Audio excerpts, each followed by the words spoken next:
ဒီဇလန်ကနာဆင်ဆိုတဲ့အမျိုးသမီးတယောက်ဟာအမ်ဘာဆိုတဲ့အမျိုးသမီးကြီးစီမှာအောင်လန်အတက်ကိုအတုံးချပြီးနတ်ဆိုလို့ခေါ်တဲ့ဂျင်းတစ်ကောင်နဲ့သဘောတူညီချက်တစ်ခုကိုပြုလုပ်နေခဲ့ပါတယ်။သူမရဲ့ကလေးတွေကိုစောင့်ရှောက်ပြီးပြေဆုံးစီစဉ်တာကြောင့်ပါဒါပေမဲ့သူမဒီသဘောတူညီချက်ကိုမလုပ်ချင်ဘူးဆိုတာသူမရဲ့မျက်နှာမှာထင်ရှားနေပေမဲ့လေသူမမှတခြားရွေးချယ်စရာတခြားမရှိခဲ့ပါဘူး။နှစ်အနည်းငယ်ကြာသွားပြီးတဲ့နောက်သူမရဲ့ခင်မွန်ဆုံးမသွားတာကြောင့်နာဆင်ဟာသူမရဲ့ကလေး၃ယောက်နဲ့အတူဘဝကိုဖျက်ဆီးနေခဲ့ပါတယ်။ကလေးတို့ရဲ့နာမည်ကရက်နာဒါနီနဲ့ဒိုရီတို့ပဲဖြစ်ပါတယ်။ရက်နာနဲ့ဒိုရီတို့ကကြောက်တက်နေကြပြီးတော့ဒါနီဆိုတဲ့အကြီးဆုံးကောင်ကတော့အလှရှာနေစေပါ။သူမရဲ့သားကိုအလုပ်တစ်ခုခုလုပ်ပြီးမိသားစုကိုကူညီပေးစေခြင်းတဲ့စိတ်တွေကြောင့်ကာမီးနှစ်ယောက်စကားများကြပြီးအဲဒီနောက်မှာတော့နာဆင်ဟာဒါနီကိုအိမ်ကနေနှင်ထုတ်လိုက်ပါတော့တယ်။သူမရဲ့သားကြီးကိုအားကိုးရတဲ့သူတယောက်အဖြစ်မြင်စေခြင်းခဲ့ပေမဲ့အခုတော့သူတို့သားမီးနှစ်ယောက်ဝေးကွာခဲ့ကြရပါပြီ။နာဆင်ရဲ့ဘဝကပုံမှန်အတိုင်းလဲပတ်နေခဲ့ကစတော့ဆိုင်တစ်ဆိုင်ကိုဦးစီးလောက်ကင်နေပြီးသားသမီးတွေကိုကျွေးမွေးကပြပြစုံနဲ့ထားခဲ့ပြီးတော့စီးပွားရေးကလည်းအတော်လေးကိုကောင်းမွန်မွန်နဲ့လဲပတ်နေပြီဖြစ်ပါတယ်။သူမရဲ့စီးပွားရေးတွေအရင်လိုပဲပုံမအဆင်ပြေလာစေဖို့အတွက်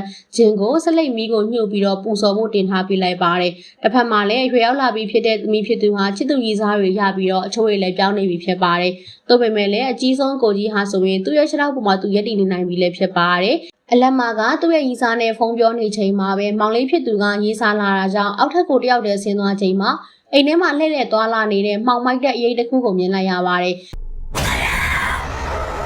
ပြီးတော့ရုတ်တရက်ကြီးမကောင်းဆိုးဝါးဆွမ်းအားတစ်ခုကကလေးရဲ့နောက်မှာဘွားကနေပေါ်လာပြီးကလေးလေးပဲကြောင်းလန့်ကအခန်းထဲကိုပြန်လည်ပြေးတက်လာခဲ့ပြီးတဲ့နောက်အမားဖြစ်သူကိုကြောက်တယ်လို့ပြောလိုက်ပါတော့။နာစင်နဲ့အတူတငယ်ချင်းဖြစ်သူတို့တွေကလည်းစတော့ဆိုင်မှာအတူတူပုံမှန်လုံးလုံးနေခဲ့ပြီးဒီနေ့မှာတော့စတော့ဆိုင်မှာထူးခြားတဲ့အရာတစ်ခုဖြစ်ပျက်နေတယ်ဆိုတ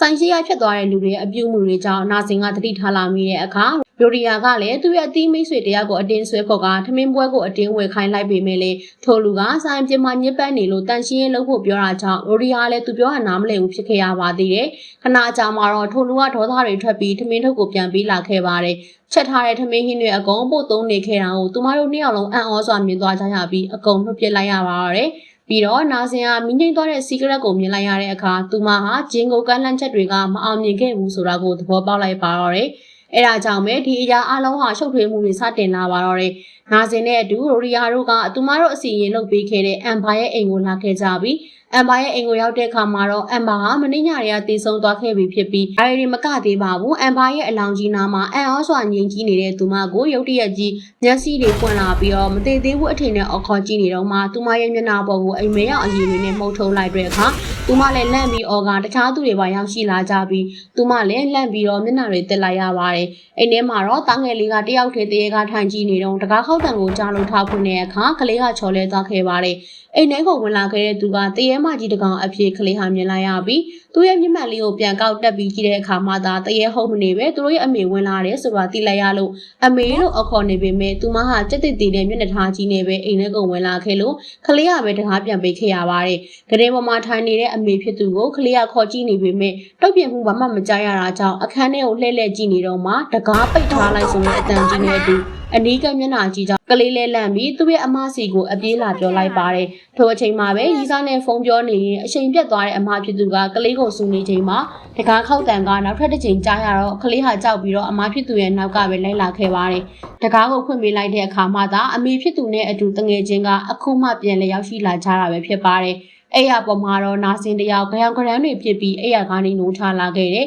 သူမအကူရတဲ့နတ်ဆရာမလည်းမရှိတော့ဘူးဆိုတော့သူမပိုလို့လန့်နေချိန်မှာပဲအဝိဗီဒီယိုတွေကတရေမကြီးတရားမှထွက်လာပြီးသူမရဲ့လေပင်ကိုညှစ်နေခဲ့ကအိမ်မက်အဖြစ်ထက်မှန်နိုးထားလာခဲ့ပြန်ပါတယ်။နောက်နေ့မနေ့သူမအပြင်ကပြန်လာတော့သူမရဲ့ဆိုင်ရှိမှာညစ်ပတ်နှန်းစော်နေတာကိုသူမမြင်လိုက်ရပြီးမကောင်းဆိုးဝါးတွေအပြင်နဲ့ဆိုင်ထဲမှာစားတောက်နေခဲ့တာကိုသူမဟာမြင်ရတော့ပုံထိတ်လန့်နေခဲ့တာသူမရဲ့တငယ်ချင်းကတော့ဘယ်သူမှမရှိပဲအစာတွေပြင်ဆင်ပေးနေခဲ့တာဖြစ်ပြီးဝမ်းသာအားရနဲ့တရွက်တွေကိုယူလာပြီးဒီနေ့ရောင်းအားပါဆိုပြီးပြောနေခဲ့တာပါ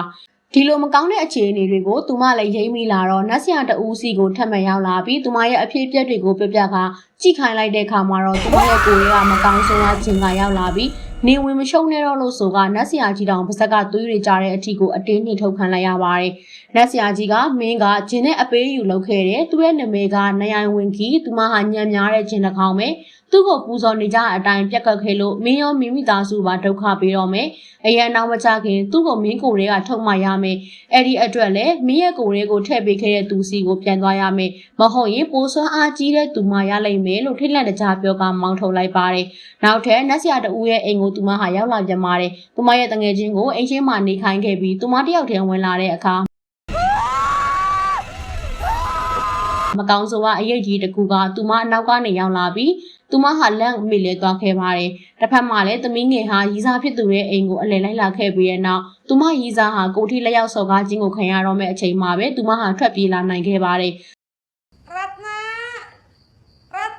ညရောက်လာတော့ရတနာဆိုတဲ့သူမရဲ့နာမည်ကိုခေါ်တန်းကြတော့သူမလည်းတကားဖွင့်ပေးလိုက်တဲ့အခါသူမအမေရဲ့တငယ်ချင်းကအမေဖြစ်သူကိုအိမ်ပြန်လိုက်ပို့ပေးတာဖြစ်ပြီးအိမ်ထဲဝင်လာတဲ့အမေဖြစ်သူရဲ့နောက်ကနေမကောင်းဆိုးဝါးကြီးတစ်ကောင်ကပ်ပါလာတာကိုသားငယ်လေးကမြင်လိုက်ရပါတယ်။ကလေးကအမဖြစ်သူကိုပြပြပေးမယ်လည်းမယုံခဲ့ပါဘူး။ထို့ညမှာပဲတဖြည်းဖြည်းနဲ့သူမအမေရဲ့လုပ်ရက်တွေဟာထူဆန်းလာခဲ့တယ်။ပူရဲဆိုပြီးရေတွေထလောင်နေအပူလောင်သလိုအနာတွေအသားမှဖြစ်လာတယ်။နောက်ွယ်ကနေမကောင်းဆိုးဝါးကြီးရှိနေခဲ့တာကိုကလေးကသိပေမဲ့အမဖြစ်သူကတော့မယုံကြည်သေးပါဘူး။အဖေးဖြစ်တဲ့လူမမာတယောက်လိုပြူစုနေရင်သွေးတွေပါအန်လာတဲ့အပြင်မောင်လေးဖြစ်သူကပါမူးမှန်တယ်လိုမျိုးတွေဖြစ်လာတော့သူမလည်းကြောက်ပြီးအကိုဖြစ်သူကိုဖုံးဆက်လိုက်ရပါတယ်။အကိုဖြစ်သူရဲ့အမှားစကားကြောင့်သူမအမိရဲ့တငယ်ချင်းအိမ်ကိုအရင်သွားခေါ်ပြီးအကူရင်သွားတောင်းလိုက်ပါတယ်။အိမ်ပြန်ရောက်တဲ့အခါမှာတော့တအိမ်လုံးဟာမှောင်မဲနေပြီးအမေဖြစ်သူအမောင်လေးကိုပါမတွေ့ရကြောင်းလိုက်ရှာကြည့်တဲ့အခါဟေချိုခန်းထဲမှာအမေဖြစ်တဲ့သူကသူမတို့ရဲ့မောင်လေးကိုရေရွေချိုးပေးနေခဲ့တာကြောင့်ပဲ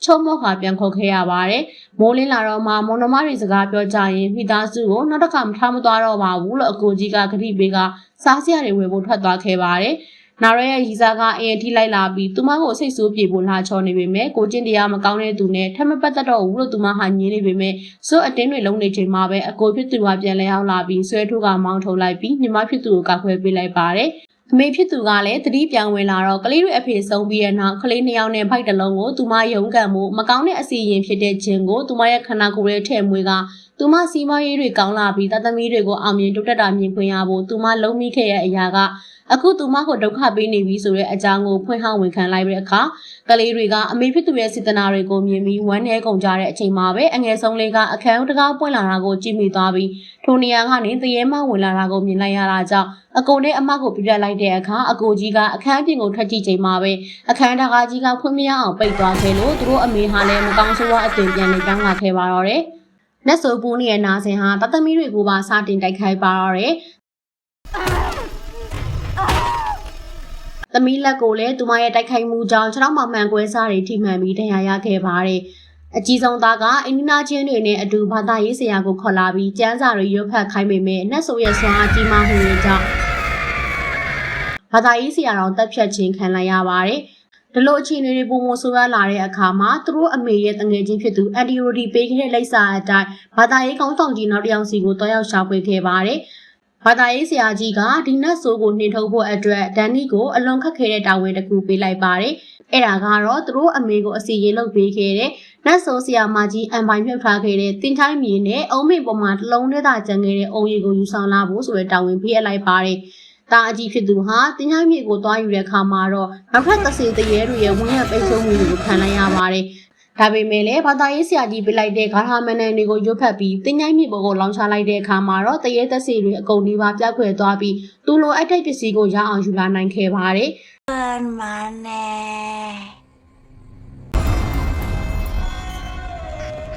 နောက်ဆုံးမှာတော့တာကြီးဖြစ်သူကအောင်မြင်စွာနဲ့အိမ်ကိုပြောင်းလာတဲ့အချိန်မှာပဲနတ်ဆိုးပူးနေတဲ့သူတို့ရဲ့အမေဟာအညီမဖြစ်သူနဲ့ညီလေးကိုတတ်ဖို့အတွက်ကြိုးစားနေပါပြီဘာသာရေးဆရာကြီးကတာကြီးယူလာတဲ့အုံရည်နဲ့တင်းချိုင်းမြေတွေကိုအသုံးပြုပြီးတော့နတ်ဆိုးရဲ့ကိုယ်ပေါ်ကိုပတ်ဖြန်းကဂျင်ကိုနှင်ထုတ်လိုက်ပါတော့တယ်နတ်ဆိုးထွက်သွားတဲ့နောက်မှာတော့နာဆင်ဟာခဏတာပြန်လည်သတိရလာခဲ့ပါတယ်။သူမဟာတသမီးတွေရှိမှပဲအစ္စလာမ်ဘာသာဝင်တို့ရဲ့တစ္ဆာဆိုချက်ကိုရွတ်ဆိုရင် ငိမ့်ချမ်းစွာပဲကွယ်လွန်သွားခဲ့ပါတော့တယ်။ဇလန်းလေးရဲ့အဆုံးမှာတော့မှားယွင်းတဲ့နီလန်းနဲ့စီးစိမ်ရှာဖွေခြင်းရဲ့နောက်ဆက်တွဲဆိုးကျိုးတွေကိုပြသရင်းဆက်သိမ်းသွားခဲ့ပါတယ်။မိဘတွေရဲ့အမှားဟာတသမီတွေအပေါ်ဘလောက်ထိတရားမှုရှိတယ်လဲဆိုတာကိုသင်ခန်းစာပေးသွားတဲ့ဇာတ်ကောင်လေးတစ်ခါပဲဖြစ်ပါတယ်။အခုလိုမျိုးအဆုံးထိလိုက်ပါကြည့်ရှုပေးရတဲ့ချစ်တဲ့ပရိသတ်ကြီးအားလုံးကိုလည်းကျေးဇူးအများကြီးတင်ပါတယ်နော်။နောက်ထပ်ဘလို့ဇလန်းလေးတွေကြည့်ချင်လဲဆိုတာကိုလည်း comment ဖောက်လေးမှာရေးခဲ့ပေးလို့ရပါတယ်ရှင်။အားလုံးပဲချစ်ပါတယ်ရှင်။တတာပါ။